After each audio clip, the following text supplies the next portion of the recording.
Mais on commence cette émission par une enquête exclusive sur une drôle de dame née en Suisse qui a grandi à La Chaux-de-Fonds.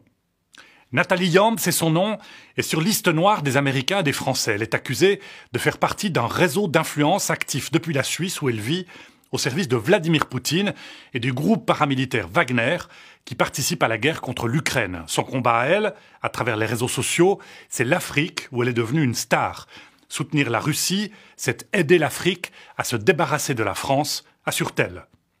Exceptionnellement, Nathalie Yamb a accepté qu'une journaliste de temps présent, Cécile Trantien, la suive au Cameroun et chez elle à Zug. Ses propos sont parfois choquants, vous allez l'entendre, mais ils permettent de comprendre un peu pourquoi une partie de l'opinion publique planétaire refuse de qualifier la Russie d'agresseur contre l'Ukraine. Regardez.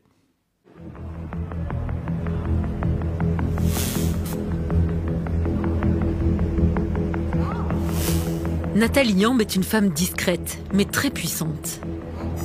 Dans sa ville de Zug, on pourrait croire qu'elle est une parfaite anonyme. Mais ne vous y trompez pas, sur les réseaux sociaux, c'est une véritable star. Quelques pas de danse, un sourire étincelant et un smartphone toujours en main.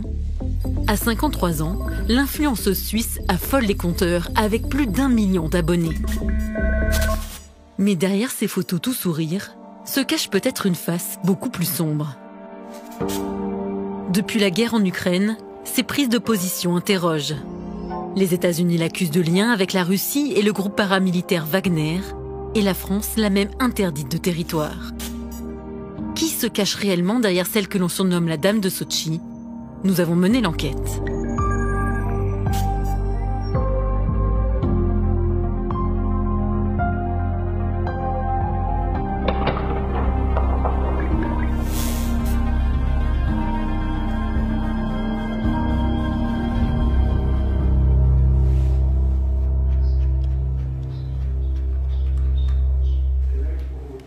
Il aura fallu du temps pour la convaincre, mais elle a finalement accepté de nous recevoir à Zug pour nous raconter sa version de l'histoire. Bonjour, je m'appelle Nathalie Yamb et je suis heureuse de vous retrouver pour cette première vidéo de l'année 2023. Nathalie Yamb est née en 1969 à La Chaux-de-Fonds. Sur les réseaux sociaux, elle se livre en photo. On y découvre ses parents, suisses et camerounais, leur mariage et son enfance dans un immeuble ouvrier de la rue Blaise-Cendrars. On ne voyait pas souvent des Noirs en Suisse à ce moment-là. Et je me rappelle que ma mère m'a raconté un jour que j'étais rentrée en me grattant. Donc j'essayais de devenir blanche en me grattant parce que on me disait que j'étais sale et j'étais la seule qui était différente des autres. La Chaux-de-Fonds, c'est pas une grande ville, hein, c'est un petit bled. C'est cette différence qui a forgé son caractère. À 8 ans, sa famille quitte La Chaux-de-Fonds pour s'installer au Cameroun. Un pied sur chaque continent, elle étudie le journalisme et décide de militer pour l'émancipation de l'Afrique.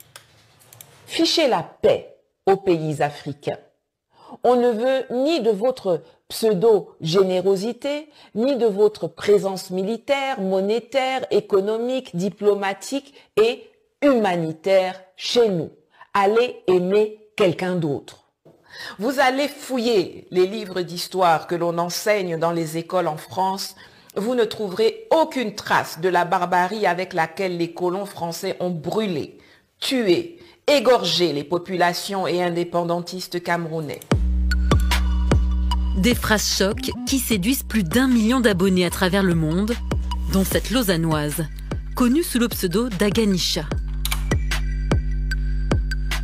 Pour elle, Nathalie Yamb est un modèle à suivre, une femme dont le discours peut changer l'Afrique. Ça faisait longtemps qu'on attendait une voix comme ça. Elle dit ce qu'on pense tous. Elle utilise les mots qu'il faut. Et ça parle beaucoup aux gens. Et c'est très important. C'est ça, je pense, qui fait qu'elle cartonne. Ou en tout cas, elle est pertinente et elle parle à tout le monde. Et Nathalie Yamb fait du panafricanisme populaire. Le panafricanisme, c'est le cœur du combat de Nathalie Yamb. Ce mouvement vise la souveraineté et l'unité du continent africain. France dégage, la revendication des panafricains est claire, et partout où la France recule, le sentiment pro-russe gagne du terrain. L'Afrique est devenue la cible d'une guerre d'influence qui se joue à travers les réseaux sociaux. Le groupe paramilitaire Wagner, bras armé de la Russie, s'appuie sur des comptes panafricains pour diffuser en boucle ses petites vidéos de propagande. Nous sommes les démons de Macron. Maintenant, c'est notre pays. As-tu besoin de renfort, mon ami?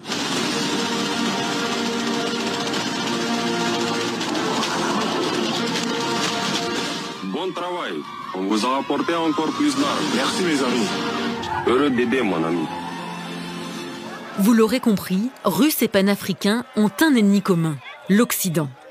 En soutenant les révoltes, la Russie isolée espère obtenir de nouveaux alliés à l'ONU. C'est dans ce contexte que Nathalie Yamb va se faire remarquer. Lors du sommet de Sotchi en 2019, elle prononce un discours viral et devient la dame de Sotchi.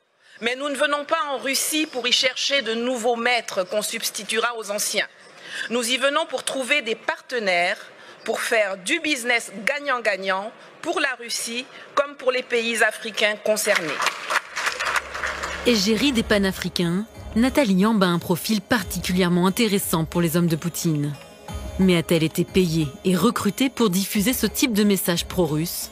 Pas si simple.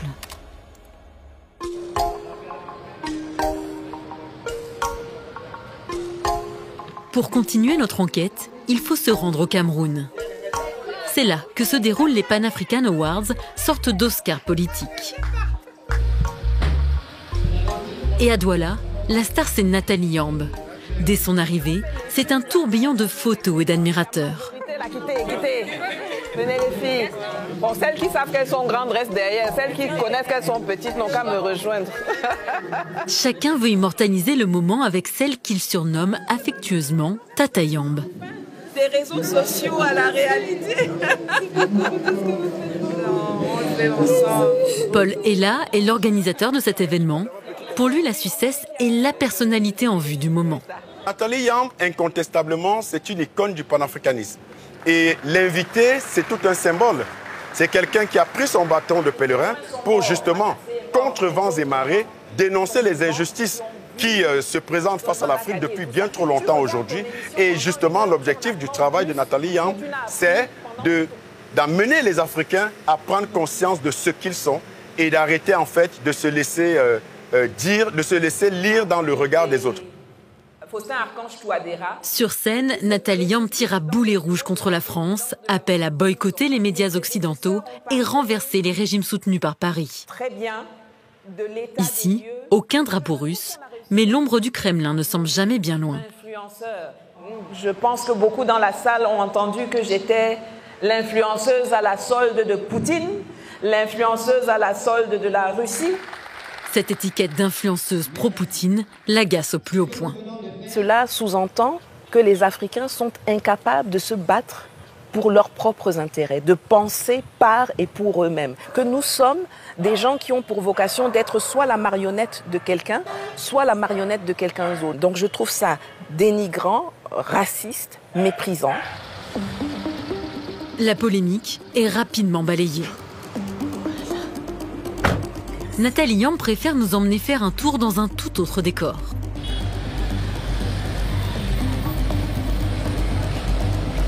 Voilà, ça fait... Nous la retrouvons en pleine séance d'essayage, avant sa grande soirée de remise de prix. C'est pétillant. Alors mon nom de famille Yamb, ça signifie abeille. Et comme les abeilles sont noires et jaunes, je serai dans l'uniforme des Yamb ce soir. Quelques heures plus tard, elle fait une entrée remarquée. Signe de son influence, elle est installée au premier rang aux côtés des VIP et des ministres. Et quand vient son tour de monter sur scène pour recevoir son prix, écoutez bien, c'est encore avec une référence à la Russie.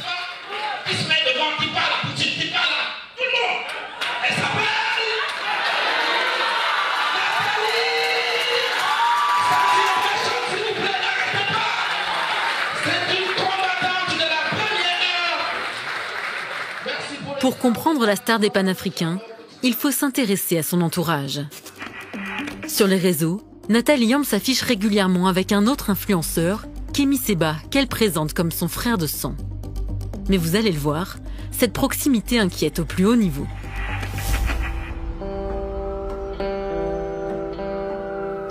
Nous sommes à Washington.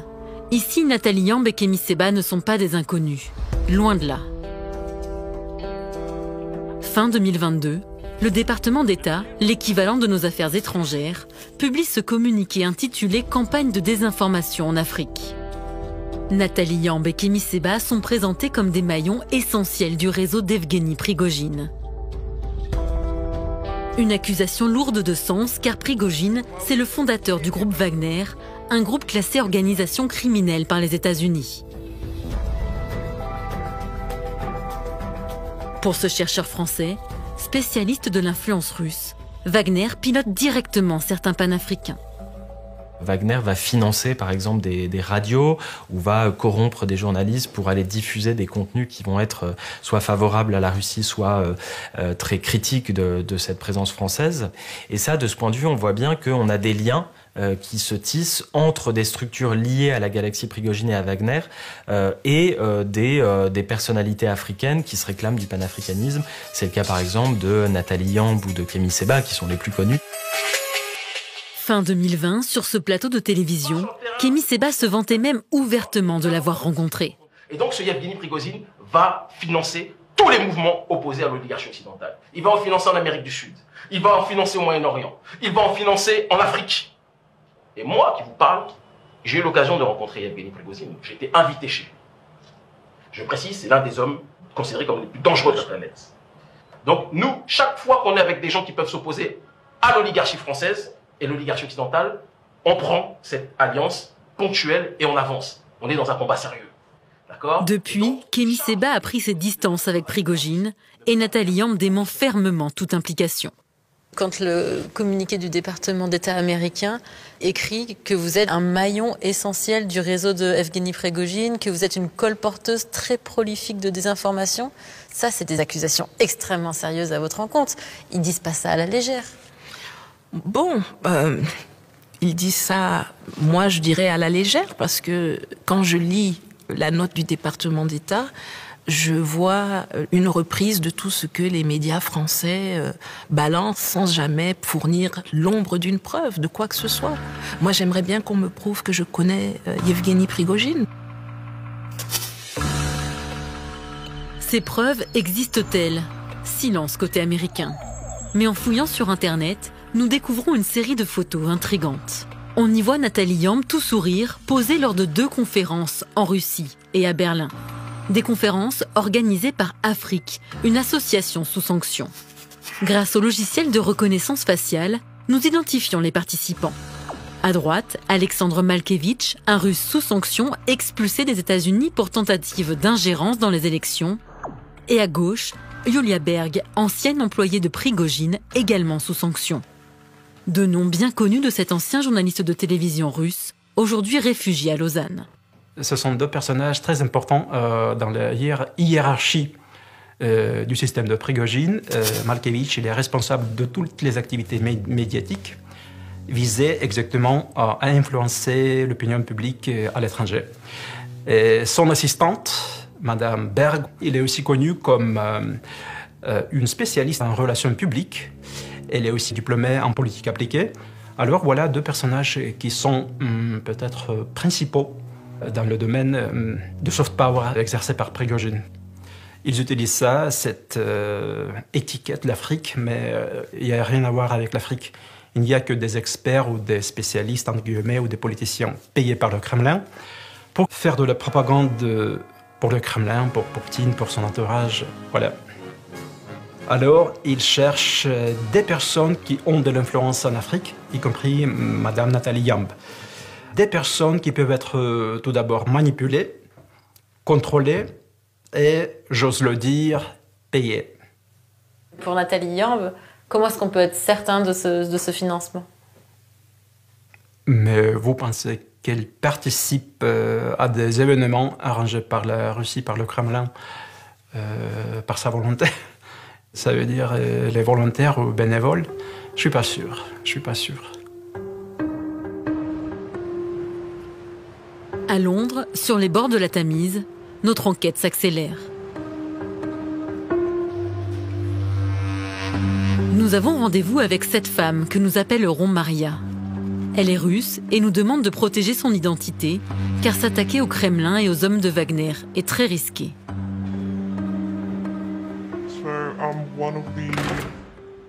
Je suis l'une des enquêtrices du projet d'investigation appelé le Dossier Center.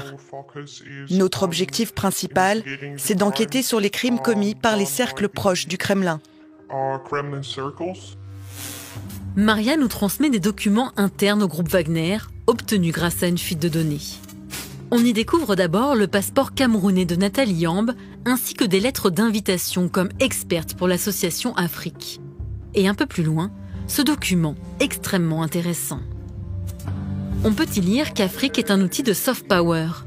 Les experts sont payés pour publier des actualités et promouvoir l'agenda russe. Une phrase attire particulièrement notre attention. Le financement se présente sous forme de dons anonymes en crypto-monnaie.